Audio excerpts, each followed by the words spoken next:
Digitalisasi informasi membuat arus informasi mengalir semakin deras.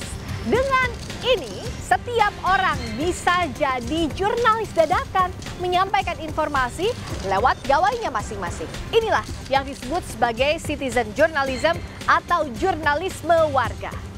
Ya, kini setiap orang dengan akses internet bisa jadi jurnalis, menyampaikan informasi lewat media sosialnya. Meskipun banyak yang tidak sesuai dengan kaidah ataupun kode etik jurnalistik, sehingga informasi yang disampaikan bisa jadi bukan berita atau fakta, bahkan informasi bohong alias hoax. Untuk itu, di tengah derasnya dan cepatnya arus informasi, media harus mengedepankan akurasi berbanding lurus dengan kecepatan. Presiden Joko Widodo dan jajaran Kabinet Indonesia Maju selalu jadi narasumber utama ulasan Istana Kompas TV. Spesial di hari ulang tahun ke-12 Kompas TV, ulasan Istana menghadirkan Menko Polhukam, Profesor Muhammad Mahfud MD. Prof, apa kabar? Rizka, baik. Terima kasih atas waktunya. Ya. Kabar baik, Prof. Bicara soal hari ulang tahun ke-12 Kompas TV, kita mau memotret beberapa hal. Yang pertama, Prof Mahfud sebagai tokoh utama, tokoh penting di pemerintahan, bagaimana memandang pesatnya perkembangan jurnalisme warga, juga perkembangan media digital saat ini? Ya, bisa dilihat dari dua segi ya. Pesatnya jurnalisme warga itu menurut saya adalah satu keniscayaan yang dulu pernah diharapkan. Oh. Ya, dulu di zaman Orde Baru itu kan jurnalisme atau media mainstream itu kadang-kala tidak berani memuat itu, sehingga dulu pernah ada ide bagaimana kalau kita kembangkan jurnalisme warga, di mana masyarakat menjadi wartawan sendiri, memberitakan sendiri. Nah, tetapi sekarang sudah ada digitalisasi, ramai sosmed, itu juga bagus tapi juga banyak jeleknya karena muncul hoax, kemudian montase berita-berita, gambar yang dijahit itu mengganggu. Tetapi secara umum yang mengganggu itu memang asal mau mengkonfirmasi dengan berita lain itu kita bisa tahu mana yang hoax, mana yang enggak. Nah, oleh sebab itu saya menganggap munculnya jurnalisme warga seperti sekarang ini bagus, tetapi harus diatur karena terkadang masyarakat itu lebih banyak yang tidak tersentuh oleh literasi digital, sehingga mudah percaya begitu saja. Ya, kalau pemerintah itu menyikapi, pertama kita membuat rancangan undang-undang ITE, rancangan undang-undang ITE, kemudian juga membangun restoratif justice, ya, aturan-aturan tentang restoratif justice. Lalu juga meskipun lebih banyak kepada platform, tetapi sering digunakan oleh medsos, kita membuat publisher right, rancangan itu. Peraturan Presiden tentang publisher rights yang sekarang sudah ada di meja Presiden. Nah, Prof, bisa kita katakan bahwa jurnalisme warga ini bagaikan dua sisi mata uang, begitu ya. Ada dampak positifnya, tapi ada juga negatifnya. Tadi Prof juga sudah menjelaskan bahwa ada paket aturan yang dirancang pemerintah. Bagaimana ini bisa dikatakan sebagai jawaban atas tantangan tadi, Prof? Karena tantangan yang paling besar itu adalah hoax dan fitnah. Dan karena itu menyebar luar biasa, kemudian menyebabkan masyarakat gaduh, aparat kewalahan juga. Oleh sebab itu kita buat tentang restoratif justice. Kalau medsos itu sifatnya hanya gurauan dan sifatnya pribadi, bisa diselesaikan di luar di luar pengadilan lah. Kemudian kita buat juga rancangan undang-undang ITE revisi. Nah, di situ kita tidak sembarangan menghukum orang. Nanti masalahnya itu biasanya muncul masuk tahun pemilu. Sekarang sih suhunya kan kalau kata Pak Presiden sudah mulai angkat-angkat kuku gitu ya, Prof. Nah, tapi bicara soal tahun pemilu, evaluasi dari tahun-tahun sebelumnya kita menghadapi hoax itu apa pelajaran yang bisa diambil dari pemerintah dan apa antisipasinya? Kalau pemerintah tadi membuat aturan tentang restoratif justice, kemudian ada cyber police ya, cyber polisi, yang itu juga sering memblok. Kemudian di pemerintah sudah aturan, di polisi ada, di Kominfo ada, itu untuk memblokir berita-berita yang sekiranya membahayakan gitu. Dan itu jalan karena saya itu hampir setiap hari mendapat laporan. Hari ini kami take down sekian akun. Itu bisa sampai ratusan setiap harinya gitu. Itu jalan, cuma memang perkembangannya di tengah-tengah masyarakat tetap banyak sehingga seakan-akan kita tuh kok diem aja janda juga gitu. Di tengah-tengah masyarakat yang literasi digitalnya masih lemah, berita yang pertama dia baca, berita yang pertama dia anggap betul, lalu di-share, lalu dikembangkan dengan gosip-gosip baru dan sebagainya. Nah itu yang mungkin harus kita atasi bersama lah. Dan saya berharap media mainstream itu tetap tumbuh karena begini, kalau medsos yang menggunakan digital secara liar, meskipun kadangkala akunnya dikenal, itu sulit dimintai pertanggungjawaban, ya kan? Betul. Tapi kalau mainstream seperti Kompas, alat untuk menyaring dan untuk meluruskan berita yang hoax yang tidak. Kalau Anda di medsos ada hoax karena ketakutan, yang buat lari HP-nya dibuang, dicari, ya bisa diketemukan tapi kan lama. Tapi kalau misalnya Kompas bikin berita atau mendengar berita gitu, kan saya sering kirim ke Anda gitu. Anda belum tanya pun saya kirim ini tidak benar, disiapkan. Sering kita yang ganggu, Prof, ini apa tanggapannya soal ini? Nah, itu jadi media mainstream itu masih tetap diperlukan. Tapi media yang medsos itu ya kita tata dengan cara-cara tadi. Karena suatu keniscayaan juga ya, Prof? Keniscayaan. Kalau literasi digital tanggung jawab bersama. Spesifik Kompas TV sudah menginjak tahun yang ke-12.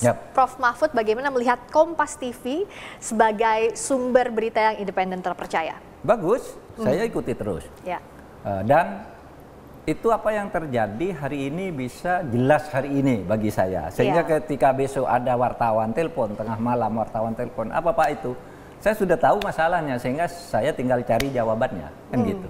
Oleh sebab itu ya bagus Kompas TV. Saya senang ada Kompas TV dan ya media-media mainstream yang masih berani bertahan di tengah situasi banyaknya hoax seperti sekarang ini. Tentu ini tanggung jawab besar juga ya Prof Mahfud. Dan harapannya Prof Mahfud di hari ulang tahun ke-12 Kompas TV ini apa, Prof? Ya mudah-mudahan terus berkembang baik, bertahan dan terus mengikuti seluruh perkembangan masyarakat kita, terutama di tahun politik seperti sekarang. Tolong kami dibantu agar pemilu ini sukses, fair, dan tidak diwarnai hoax dan tindak kekerasan politik. Dan untuk itulah saya ingin mengucapkan selamat ulang tahun ke-12 untuk Kompas TV. Maju dan maju terus membangun Indonesia dengan memberi kesadaran kepada masyarakat akan arti penting negara ini. Selamat ulang tahun yang ke-12 untuk Kompas TV. Amin, amin. Terima kasih banyak Prof Mahfud sudah hadir di ulasan Istana Kompas TV spesial hari ulang tahun ke-12 Kompas TV. Menko Polhukam, Profesor Mahfud MD. 12 tahun Kompas TV sebagai media arus utama senantiasa jadi sumber kepercayaan publik dalam mendapatkan berita yang aktual, faktual, serta independen terpercaya.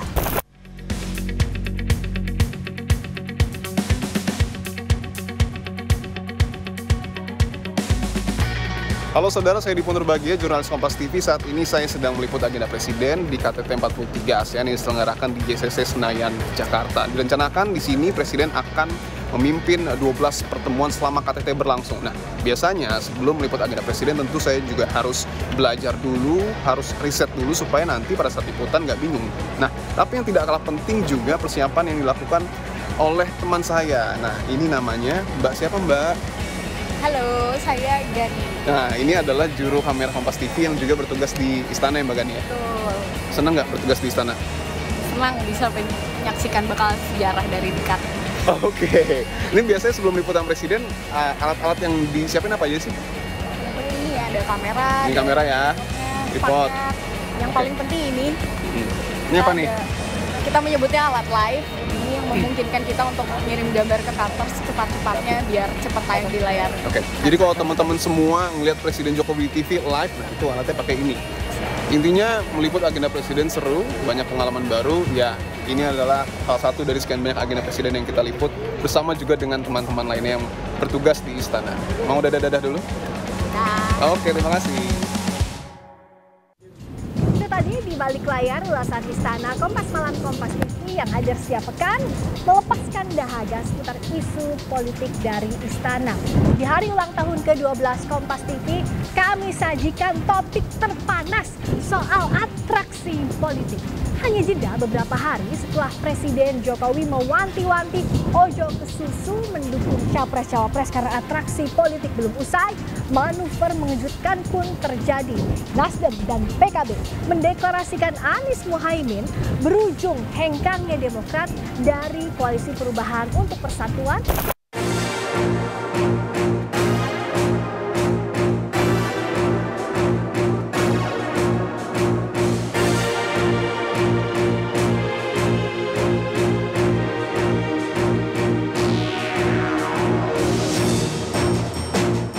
Manuver mengejutkan Anies Baswedan dan Muhaimin Iskandar yang tiba-tiba berpasangan di Pilpres 2024 mengubah peta koalisi pengusung Capres-Cawapres. Banyak pertanyaan muncul, ada tidaknya kaitan atraksi politik ini dengan istana. Dalam program Rosi Kompas TV, Ketua Umum PKB yang juga bacawa pres Anies Muhaimin Iskandar membantah keputusan itu terkait restu Jokowi dan Caimin mengaku hingga kini belum bertemu Presiden Joko Widodo. Pertanyaanku udah ketemu Pak Jokowi? Saya belum sampai hari ini. Pernah? Saya hanya berkomunikasi melalui teman-teman saya yang selalu bersama beliau. Senada dengan Muhaimin, Menteri Sekretaris Negara Pratikno menegaskan tidak ada intervensi istana soal masuknya PKB ke koalisi Nasdem atau duet Anies dengan Caimin, termasuk dalam pertemuan Presiden Joko Widodo dengan Ketua Umum Nasdem di Istana Merdeka beberapa waktu lalu. Istana tidak mencampuri urusan pencapresan, pencawapresan sama sekali. Pak Presiden juga tidak mencampuri itu. Apalagi menghalangi seseorang untuk menjadi cawapres sama sekali tidak benar. Pasca Demokrat hengkang dari Koalisi Perubahan untuk Persatuan, PDI Perjuangan mengungkap Ketua DPP PDIP Puan Maharani segera mengatur jadwal pertemuan dengan Demokrat. Demokrat pun membuka diri dan menegaskan tidak akan pernah ada cinta lama bersemi kembali dengan Koalisi Perubahan setelah patah hati. Ya udah jelas sikapnya Mas, kita move on. Tidak ada CLBK. Ya, sudah cukup. Jangan sampai pernah dihianati sekali, masih terus jadi bucin. Cukuplah gitu, di ghosting sekali. Jawa Timur yang menjadi kantong warga Nahdien diprediksi bakal sengit diperebutkan di Pilpres 2024. Hanya berselang beberapa hari setelah duet Anies Caimin dideklarasikan di Surabaya, bakal Capres Prabowo Subianto mengundang Putri Presiden keempat RI Gus Dur, Yeni Wahid, ke kediamannya di Kertanegara, Jakarta Selatan. Yeni mengaku belum bisa menentukan sikap untuk memilih di antara dua bakal calon presiden, Prabowo Subianto atau Ganjar Pranowo. Serta butuh waktu dan kejernihan pikiran karena menentukan pilihan, menentukan juga nasib dan arah bangsa Indonesia ke depan. Karena itu, sebagai salah satu usaha meminta petunjuk sebelum menentukan pilihan jelang Pilpres mendatang, Yeni berziarah ke makam ayahnya di Kompleks Pondok Pesantren Tebu Ireng, Jombang, Jawa Timur. Jadi harus betul-betul jernih sekali melihatnya. Untuk bisa melihat dan memutuskan dengan jernih, pastinya butuh tuntunan dari Yang Maha Kuasa, dari tuntunan spiritual. Kini bongkar pasang hitung-hitung koalisi terutama komposisi bakal capres-cawapres jadi tugas berat parpol untuk memajukan jagoannya di Pilpres mendatang. Kerja jurnalis televisi sebagai media arus utama dalam mendudukan fakta di antara derasnya arus informasi butuh kerjasama tim besar. Ada tim di lapangan, lalu tim redaksi Kompas TV, mulai koordinator peliputan, koordinator daerah, tim produser, lalu tim grafis, penyelaras bahasa, tim editor, make up and wardrobe, control room, teknik support, sehingga ulasan istana spesial hari ulang tahun ke-12 Kompas TV bisa kami sajikan ke layar kaca. Dan kami percaya, kepercayaan dari Anda buah dari komitmen kami untuk selalu menyajikan berita yang independen, terpercaya,